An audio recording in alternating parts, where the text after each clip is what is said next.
What's up and welcome back. I'm John Starkmack, themovieguy.com, your favorite blind film critic. And today, it's a special day. It's one of my favorite films. It's the 25th anniversary of American Beauty.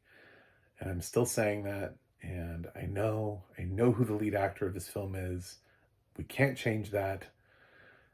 This is still American Beauty. It's still a Best Picture winner. And it's celebrating its 25 years. So it's on Paramount Plus with audio description. I've got a black baseball cap on today. It's backwards, black sunglasses, and a Mario Kart shirt. So, this is a film that I used to, when I was a little bit more interesting, it was like one of a handful of films that I would float into when people are like, well, what's your favorite film of all time? I used to say American Beauty. Then, obviously, Kevin Spacey made it harder to say that because then I opened up the conversation to even after, and it's like, yeah, because there are like, I don't know, 1,000 other people who worked on this film other than Kevin Spacey. I'm pretty certain we still like Sam Mendez as a director. We're still trying to get Annette Bening that Oscar that she's never gotten and should have gotten for this film. The rest of the supporting cast is all strong. So Alan Ball went on to do True Blood. That was a great show. So, I mean, if he hadn't gotten noticed here, I don't know that he would have ever been able to create True Blood for us. I know it's from a book, but I mean, like, it could have been somebody else and it could have been shitty. So, yeah, I remember being a teenager. What was I? I was like 16. I knew I could drive because I drove to see this. Finally, I was of the age to be able to drive and see, and I got into American Beauty at 16 because I looked 17. They don't always card you. They don't. And I remember sitting, because I lived in a small town in Missouri, and there was like no one in the theater.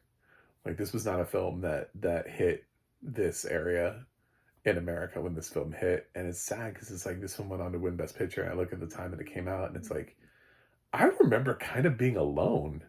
I mean, maybe there was like one other person in the theater, but I think I was alone in American Beauty. So, and now it's a classic. And it still is a classic. It deserves to be a classic. And, in 1999, you can't plan for somebody to later on down the road end up being a garbage person. It's really hard to say that about those things. Obviously, like later on in life, you can say, there are certain films where you're like, well, we heard it happened on set. And you're like, well, like the Last Tango in Paris stuff that floats around on the internet. That's problematic. But I don't think there have been any accusations specifically about Kevin Spacey on the set of American Beauty where Sam Mendez should have stepped in and been like, hey man, we're going to have to replace you with David Schwimmer. So, bye. I just picked David Schwimmer. Could you imagine David Schwimmer in this movie? But now I'm trying to think about David Schwimmer in this movie. I think I love the dialogue.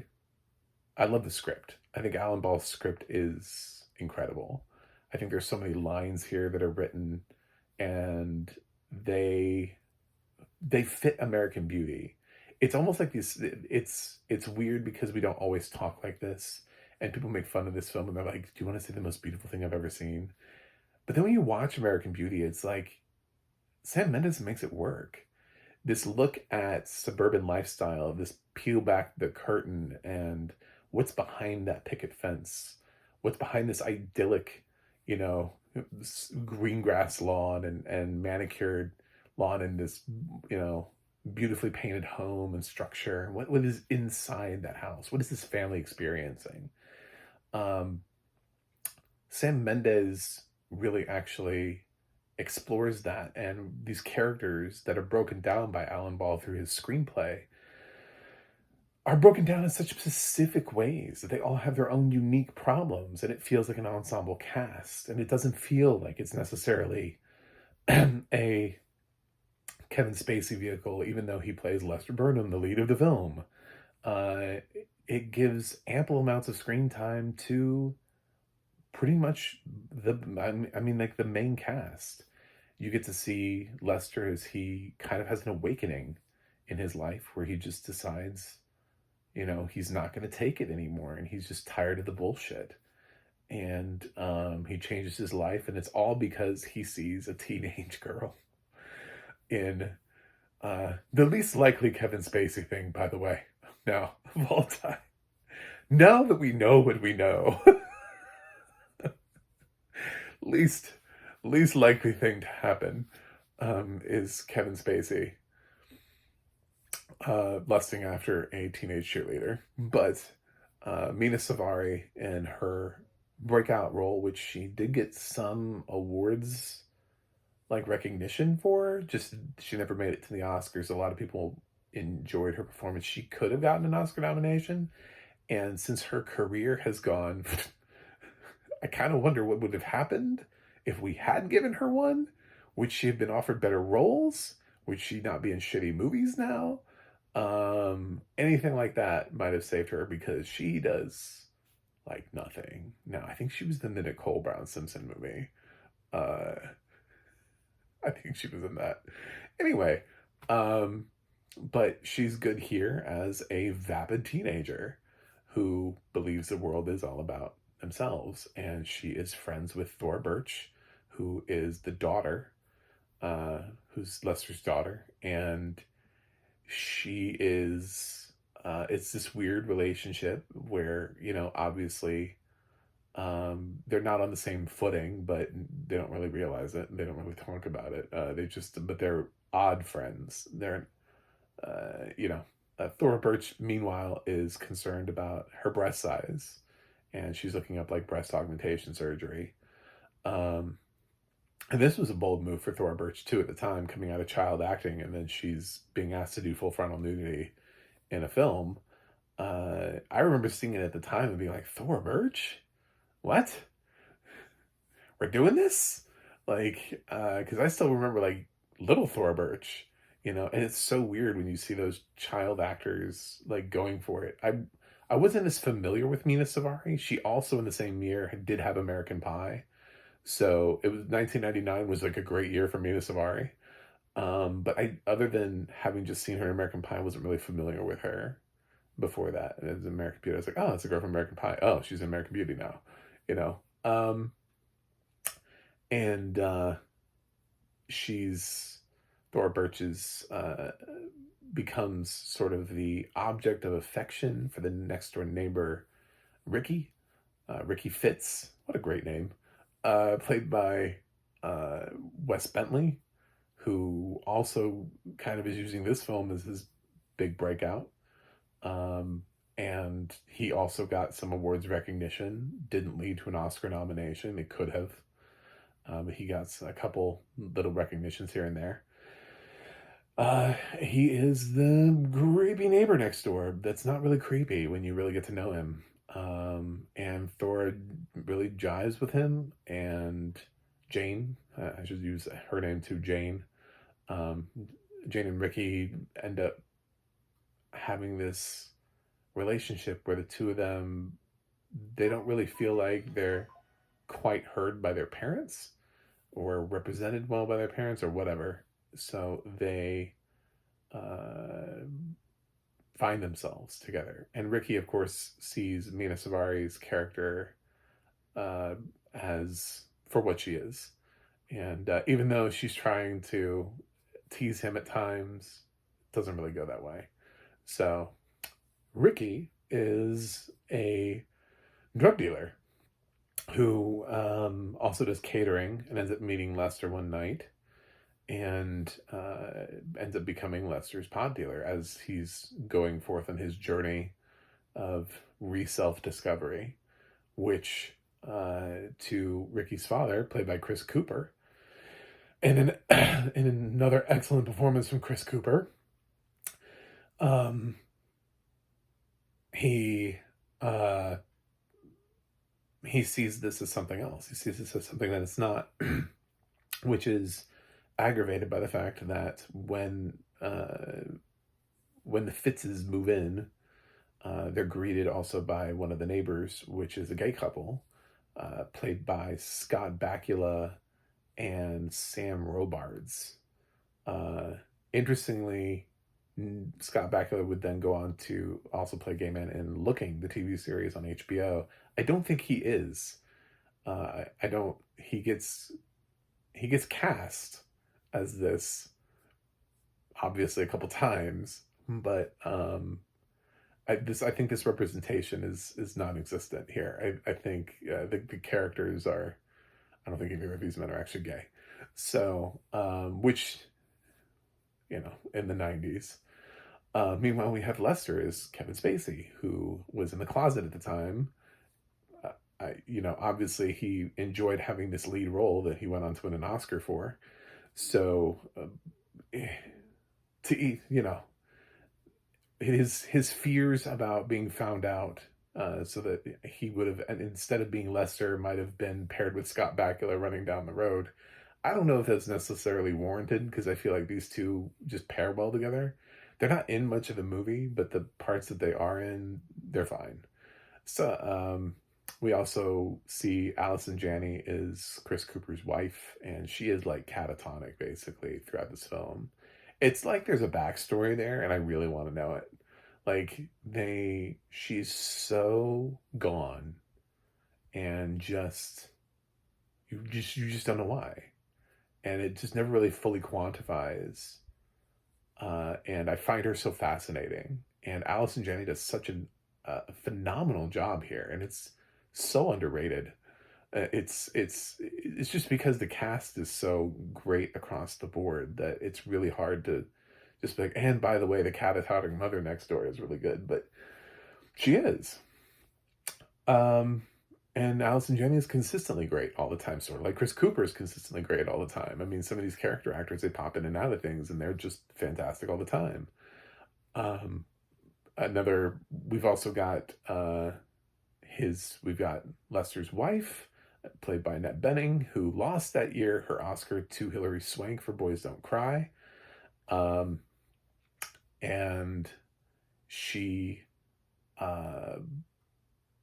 ended up she ends up sort of going on her own journey, and she's a bit much. She's like an early version of Karen. She's the beta version of Karen in some regards. And she has so many great moments too, but she feels like this person who is trying to keep up this suburban appeal lifestyle and trying to be this realtor. And she lives sort of in the shadows of this king of real estate, played by Peter Gallagher, who ends up, they end up having an affair. And Peter Gallagher's great here too. Just charming as hell. Perfect guy to play king of real estate.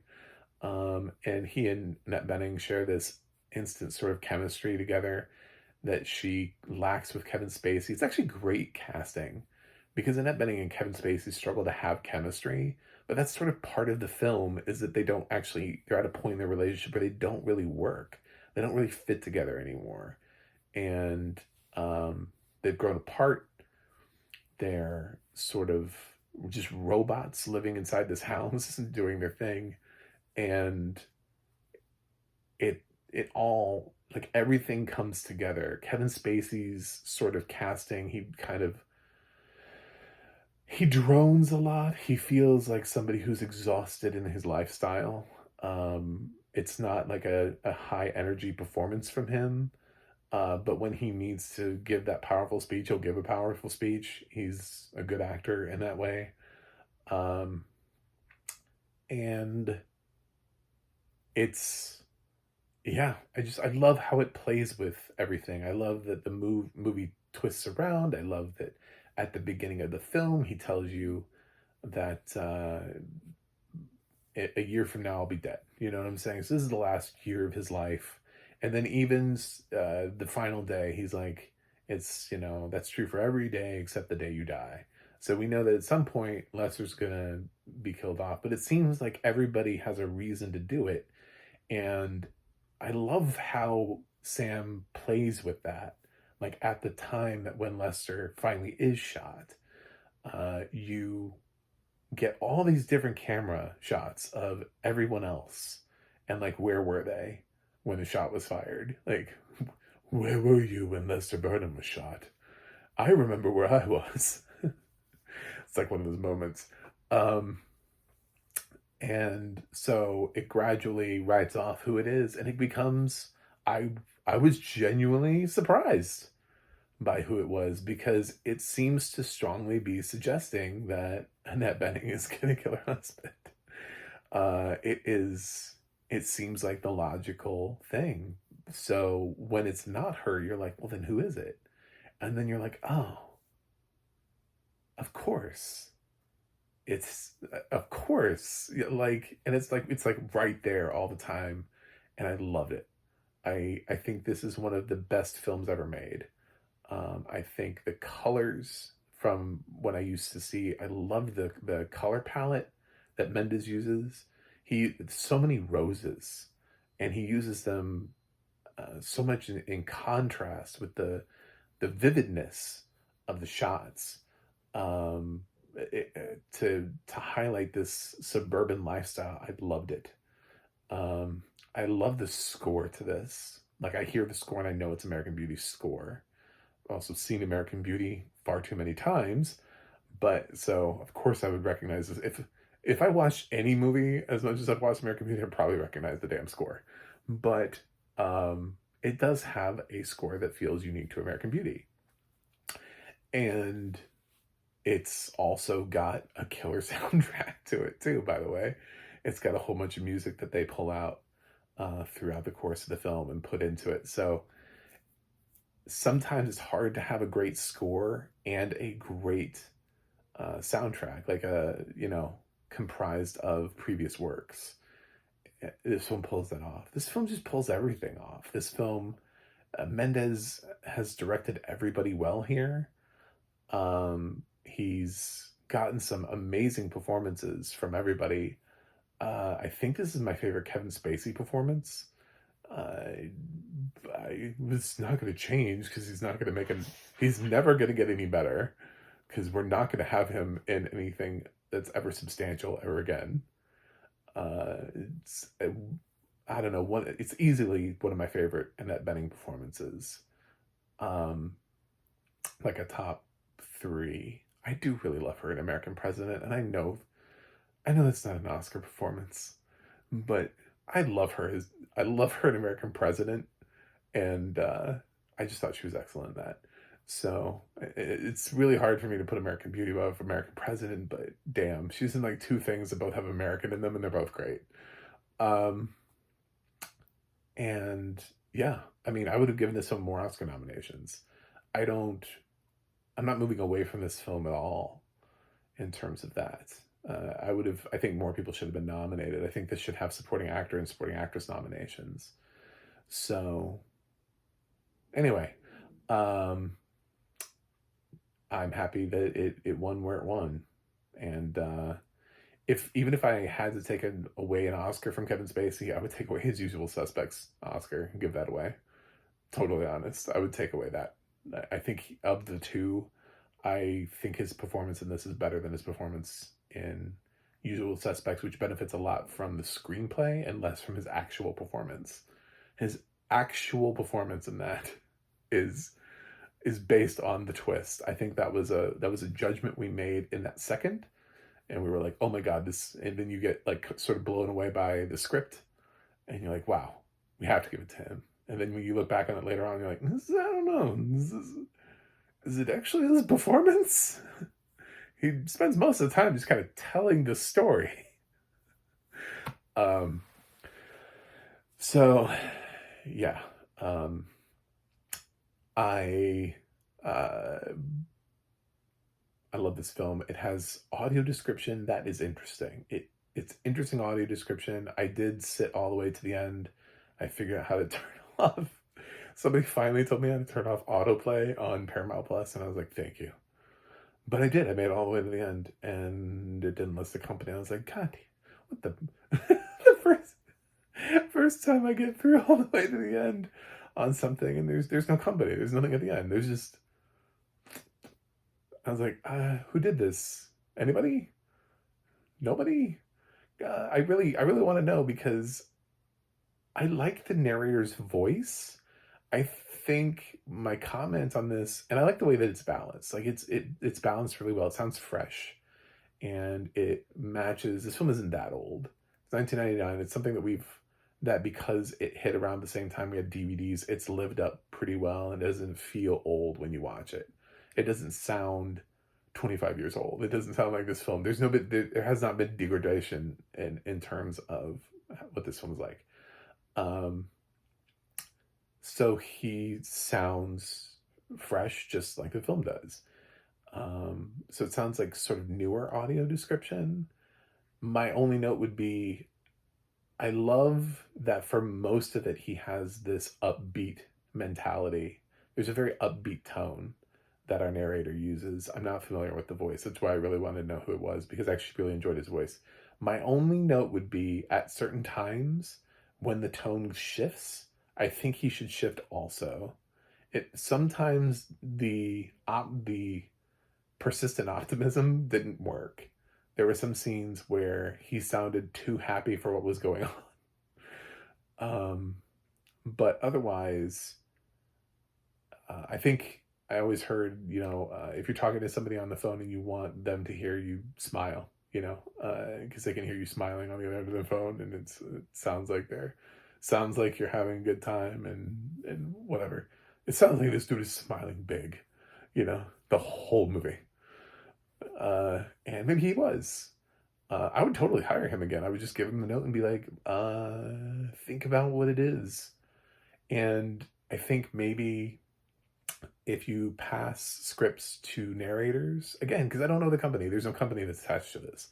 If you pass a script to a narrator who hasn't seen a movie before and is just reading the words, and he just chooses to read everything with a positive inflection in his voice, then he's not really matching the tone of the film. So if we don't also pass the narrators the film so that they can see what it is that they're going to be narrating, then how are they supposed to match the tone of the film? So it's very interesting. Just I thought so many things while I was listening to his audio description. It's very well written. It's I remember I used to be able to see, can't see now. One of the reasons I'm fighting for audio description is because I absolutely know what sighted people get and what kind of life they live. And they could be doing better. And I could have been doing better. And a lot of people could have been doing better. So I'm holding people to that challenge. Here, I think it's really strong. But I question whether or not he had actually seen American Beauty because it's so effortlessly optimistic. It's either really, really good AI. Somebody played me that like Google Assistant thing that answers the phone for you, and I was like kind of blown away by that. And it could be like that level of phone. I have a friend who has a phone that he can send it to like an AI chatbot thing that answers it for him. It's very weird. Anyway, so maybe I'm hoping it's a person because I enjoyed it, and I don't really want to enjoy it. On the description, but it was so weird. It was like everything's great. Cool. Not everything was great in this film. So yeah. Sometimes you have to manage your optimism. This is one of my favorite films of all time for many reasons. Excellent direction, excellent script, excellent score. From the things I used to remember visually, it's got brilliant cinematography. It has brilliant, I think we used to call it art direction. Now it's called production design.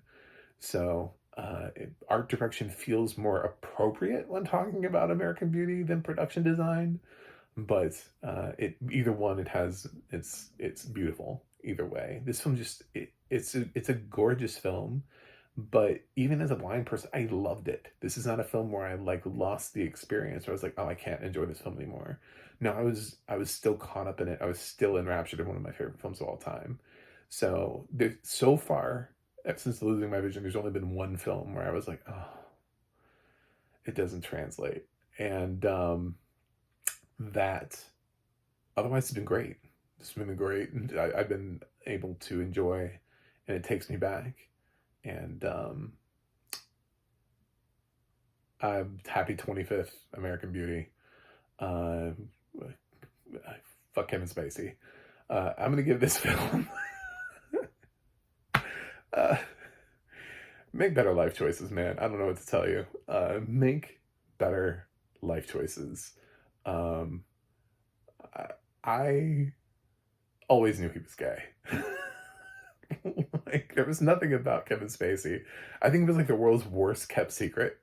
And the fact that he went to those lengths and did all that, you know, dark behind the, whatever shit to try to, behind closed doors to stay in the closet. It's like, dude, everybody knows.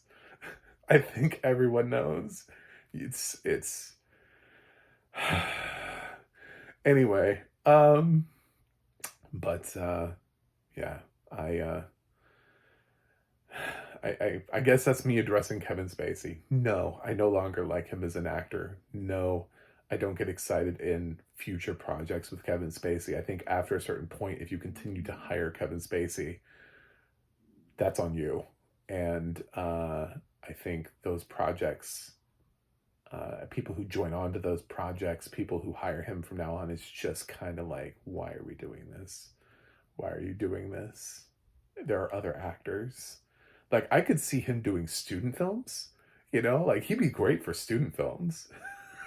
Because if you're just like a student at a college somewhere and Kevin Spacey comes up to you and he's like, I'm willing to do your film, and you're like, well, I could use my roommate, or I could use 2-time Academy Award winner Kevin Spacey and then just get some shit for it online. But oh my God, like, my roommate can't act, but other than that, like, nobody really sees student films anyway. So, yeah, basically, I think Kevin Spacey should be trying to pay it forward, and which is a title from a movie he was in, and go volunteer your acting, go do some community theater or something, go do some student films, elevate really, really, like, the medium that people who are like, wow, thank you for shooting this in my backyard with me. Kevin Spacey. But no, there's no excuse for hiring for a real production nowadays. It's ridiculous. But everything that was made before that, we have to be able to look at these things differently and say to ourselves, listen, there were like a million, not a million, there's like 1,000 people that worked on this film across all the different crafts and everything. And to just suddenly be like, nah, screw this movie. And then screw all of his movies, by the way. Everything he's ever touched is a bit much. It's a bit much. So, yeah, I will continue to like American Beauty for all of the reasons that I liked it originally. And I'm giving American Beauty an A+. So,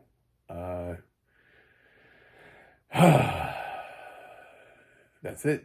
That's all I got. Thank you for watching. Thanks for subscribing. And I will see you guys on the other side.